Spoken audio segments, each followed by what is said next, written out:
अस्सलामु अलैकुम वरहमतुल्लाहि वबरकातुहू। स्पेन से उमर साहब पूछते हैं कि हमारे यहाँ एक दुकानदार है जिसने करियाना स्टोर बनाया हुआ है। उस पर शराब भी रखी हुई है और भी हराम चीज़ें वो बेचते हैं, और साथ करियाना स्टोर भी है। तो जब वहाँ जाते हैं तो वो पानी दे देते हैं, काफ़ी दे देते हैं, बाज़ दफ़ा मस्जिद में वो खाने पीने की चीज़ें भेज देते हैं। तो क्या उनका खाना या उनकी दी हुई चीज़ काफ़ी वगैरह पीना ये हमारे लिए जायज़ है?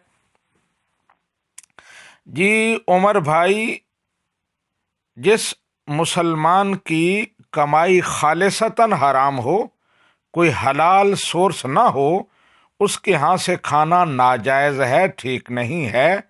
लेकिन जिसकी कमाई हलाल व हराम दोनों तरह की हो, यानी मिक्स हो, जैसे आपने कहा कि करियाना स्टोर भी है और साथ शराब भी रखी हुई है, तो उस बारे में जब तक यकीनी तौर पर ये मालूम न हो जाए कि जो चीज़ वो हमें खिला रहा है, पिला रहा है, वो शराब की कीमत की है, वो हराम माल की है, उस वक़्त तक आप खा सकते हैं।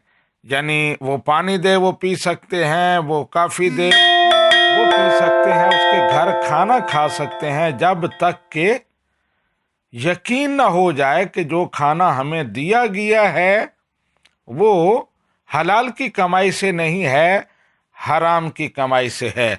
अगर वो कोई चीज़ देता है तो ये हुस्न ज़न रखते हुए कि उसने हलाल की कमाई में से मस्जिद में खाना भेजा होगा, ये मुसलमान खा सकते हैं। लेकिन अगर कोई ऐसी शहादत, कोई ऐसा सबूत मिल जाता है कि ये माल तो बिल्कुल हराम का था जिससे ये खाना भेजा गया है, तो फिर आप वो नहीं खा सकते।